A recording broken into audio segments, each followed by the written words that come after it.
আসসালামু আলাইকুম রহমতুল্লাহ। প্রিয় দেশবাসীকে সালাম ও শুভেচ্ছা। সে বলতে চাই যে হাসিনা ফেসিবাদের পতন হয়েছে, কিন্তু সত্যিকার অর্থে দেশের কোনো পরিবর্তন আসে নাই।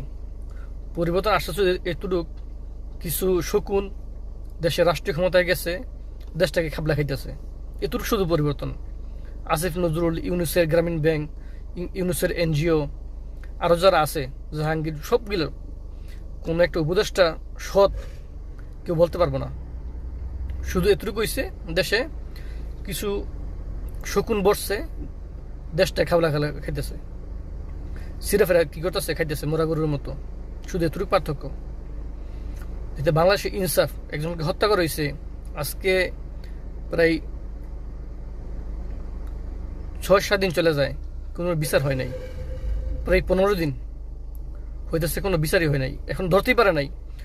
অথচ হাসিনার আমলে এই বাংলাদেশের ডিজিএফআই, এই রাষ্ট্রীয় চাটুকার বাহিনী, দেশদ্রোহীরা একটা লোকের সৌদি থেকে ধরে নিয়েছে, লন্ডন থেকে ধরে নিয়েছে, আর এখন আনতে পারে না। আর জাহাঙ্গীর কবির এত এরা নির্লজ্জ বাহায় আফসোস লাগে এই জাতির দেখলে, যে সাদিক কায়েম যখন ওরে ধরে নিয়ে অপমান করলো, সামনে প্রতিবাদ জানাইলো, আমি নিজেই ওই ভিডিও দেখা মঞ্চে শরমে মরে যাই। আর ওই বুড়া বেশরমের নির্লজ্জ বেহায়ার একটু শরম লজ্জা হয় নাই। আমি হলে তো ওই দিনই পদত্যাগ করতাম। তো দেখেন, জাপানে ভদ্রকারে বলে, আর মানুষ কাদেরকে বলে, যদিও ওরা কাফের। জাপানে যখন ওই দেশের মন্ত্রী একটা কথা কইছে, কি করছে সেটা দিতে পারে নাই, খাদ্যমন্ত্রী সে পদত্যাগ করছে। কোরিয়াতে প্রেসিডেন্ট পদত্যাগ করছে। আর এই সমস্ত বেহায়া নির্লজ্জরা ক্ষমতা এরকমভাবে তাদের কাছে সুমধুর, ওরা ছাড়ে না ক্ষমতা। ক্ষমতায় যাওয়াটাই ওদের কাছে কি স্বপ্ন। এই আসিফ নজরুল বলছিল কি, আমি যদি একবার ক্ষমতায় যাই দিন রাত কাজ করব।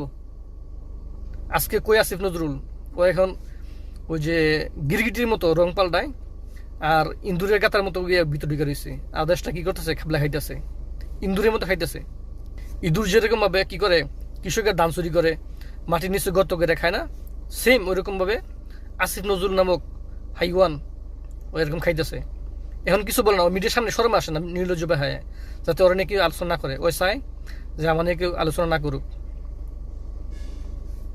বাংলাদেশের ব্যর্থতার পিছনে সব প্রথম দায়ী হল ইউনুসের, দ্বিতীয়ত আসিফ নজরুল, জাহাঙ্গীর, যারা আছে সবাই।